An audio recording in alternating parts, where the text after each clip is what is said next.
STIG ya katanya di situ. Itu namanya gelar mundut. Orang Jawa bilang itu gelar mundut. Gelar mundut itu beli. Nah, seperti itu. Memang pernah. Ya pernah. Ya memang ya.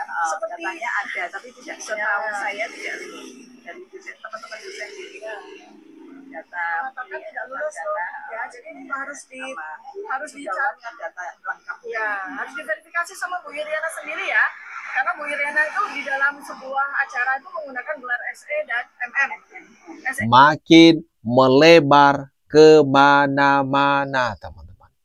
Dr. Tifa CS kali ini menuding kalau Ibu Iriana tidak lulus di kuliahnya dan menuding Ibu Iriana membeli gelar atau ijazah.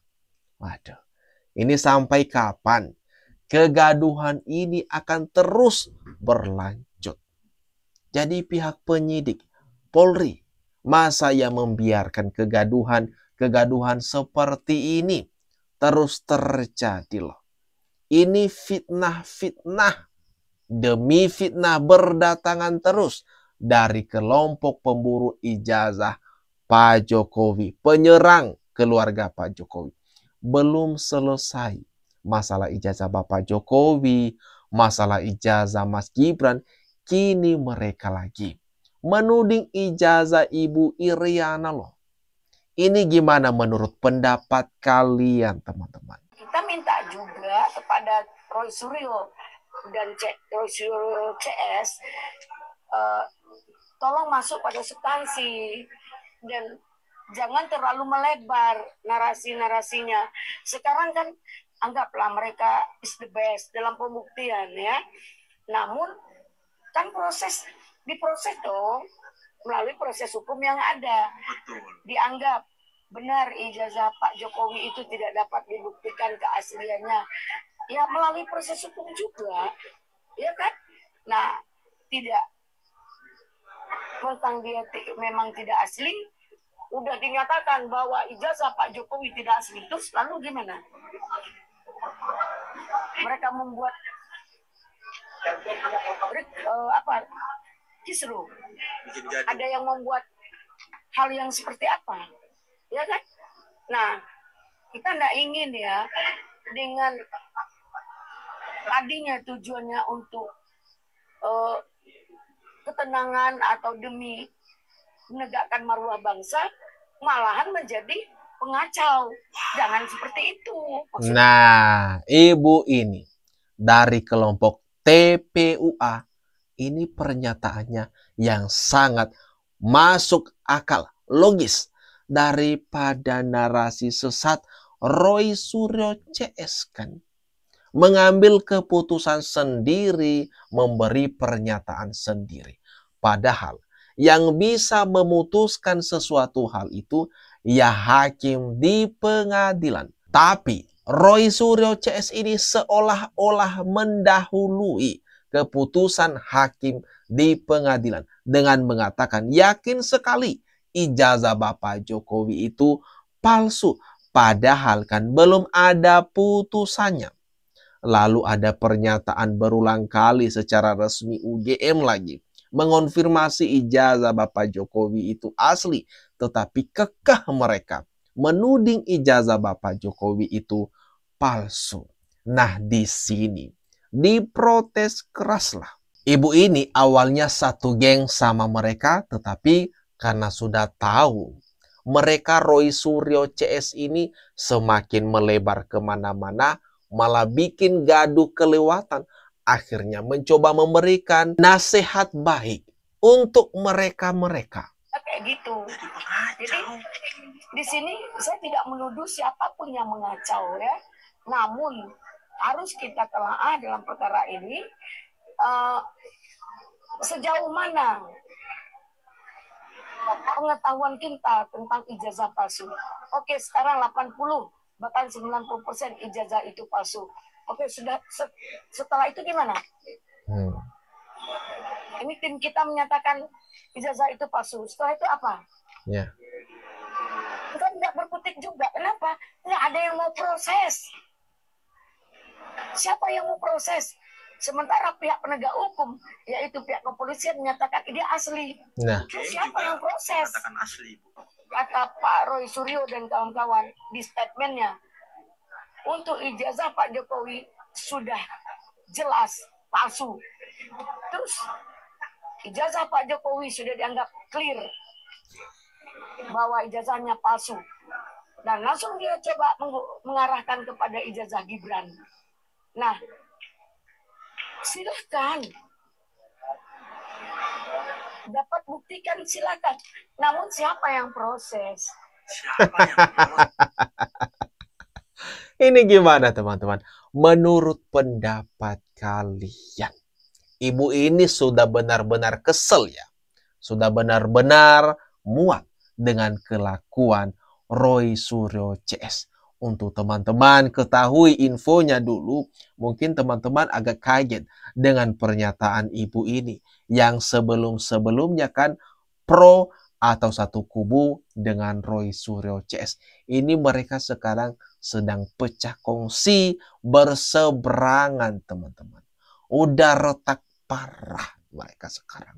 Dan ibu ini kembali ke jalan yang benar, mencoba menasehati, memberikan masukan-masukan yang paling logis kepada Roy Suryo CS supaya kembali ke jalan yang benar. Ini Bapak, Ibu hanya melihat di YouTube, ya kan? Nah, sekarang langsung orangnya real, ya. Dan kalau saya pegang ini asli, ya. Iya kan? Ya, mari bisa kesempatan Profesor Dr. Refli Harun, keren cadas. Pernah saya podcast sama Jawa Suprana tapi tidak langsung melalui Zoom gitu ya. Dia tanya, kenapa nih Pak Refli kok mau ngurus-ngurusin yang beginian? Kenapa yang beginian? Nggak ada duitnya ini, ya kan? Jadi ini low profit tapi high risk. Jadi kalau kita belajar ekonomi misalnya, itu orang bodoh itu. Jadi Dr. Tifa itu orang bodoh, ya kan? Roy Suryo itu orang bodoh, ya kan? Gus Dur orang bodoh, Edi Mulyadi orang bodoh, Refli Harun bodoh juga. Karena nggak cocok. Jadi resikonya tinggi, tapi untungnya nggak ada. Maka saya bilang pada waktu itu, agak sedikit menangis ya sebenarnya. Gini, kita ini kan dikaruniai ini 3 hal barangkali. Dan kalau 3-tiganya kita punya, bagus. Tapi kalau kita tidak punya, ya mungkin salah satunya saja. Satu, ilmu pengetahuan. Sebenarnya dua saja yang saya mention. Satu, ilmu pengetahuan, yang kedua harta. Ya kan, untuk mencari amal jariah, kan, jalan Allah. Ini kumpul semua teman-teman. Refli Harun, ada Gus Nur, kemudian gerombolannya Roy Suryo CS di sini. Acara di Malang dilarang, ternyata sukses di Solo. Tokoh lain bicara ijazah, Refli Harun malah bilang Roy, Dr. Tifa, dan Edi Mulyadi bodoh. Kenapa?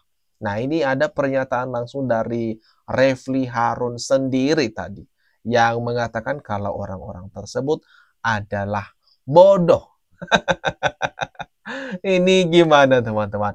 Menurut pendapat kalian, orang-orang ini kesana kemari melakukan seminar-seminar atau apa itu istilahnya lah, nama-nama yang dipakai sama mereka biar keren, tapi tujuannya sama aja, mengkampanyekan soal buku, mengkampanyekan soal opini mereka mengenai ijazah Bapak Jokowi, mencoba mempengaruhi hadirin di sana. Ini gimana nih teman-teman? Kalau menurut kalian? Saya melihat mungkin Presiden Prabowo sudah dapat bocoran buku Jokowi White Paper, Mas. Karena di situ kan saya ulas tentang neuroscience perilaku ya, bahwa wajah ini adalah sebuah dokumen yang tidak bisa berbohong gitu ya. Justru dengan bagaimana Presiden Prabowo itu menerima Pak Joko Widodo ini di rumah beliau, di rumah pribadi beliau, maka publik diminta untuk melihat dengan seksama apa bahasa tubuh, apa bahasa wajah yang muncul pada pertemuan itu. Dan ini kita belajar, dan saya harapkan juga masyarakat juga bisa dengan mudah belajar melalui buku Jokowi White Paper ya, karena ada banyak bab yang saya tulis tentang hal itu. Terlalu percaya diri Dokter Tifa ini yang mengatakan, teman-teman, kalau buku Jokowi's White Paper karya mereka ini sudah dibaca oleh Presiden Prabowo. Dokter Tifa pikir Presiden Prabowo itu kerjanya membaca karya yang gak jelas gitu. Makanya terlalu pede, terlalu percaya diri atas apa yang mereka lakukan tersebut, teman-teman. Ini gimana? Menurut pendapat kalian, rasa percaya diri yang begitu tinggi di dalam diri Dokter Tifa ini? Bang izin satu kata-kata untuk teroris. Ya teroris ini memang ya teroris kau tunggu bagianmu. Yang pertama itu ya, kau tunggu bagianmu. Kau nggak usah lagi menari-menari di atas hukum. Ya untuk apa kau menari-menari di atas hukum? Kau ikuti sajalah proses hukum ini supaya apa? Supaya kita semua ini memperoleh kepastian hukum. Jadi jangan lagi kau menari-nari. Aku lihat kau terus berakrobat, beratribut di atas hukum. Ya. Nah, dengan membuat spanduk dan ini kemudian mengejar Bareskrim, ada novum baru, itu bolehlah, terserahlah, itu kau boleh lakukan. Tapi sudah, harusnya kau meminta kepastian hukum kepada Polda Metro Jaya, bukan menari-nari di mana-mana, gitu loh. Ya, kau minta kepastian hukum kepada Polda Metro Jaya, supaya apa?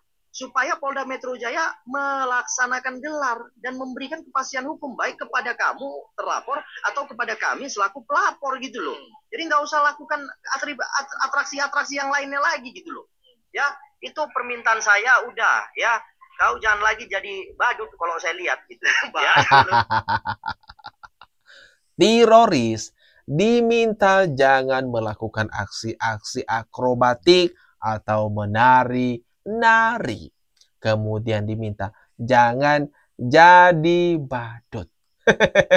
Mengingat perkembangan proses hukum yang terjadi kan di Polda Metro Jaya, apalagi berbagai desakan elemen masyarakat mengenai kepastian hukum mengenai perkara ini.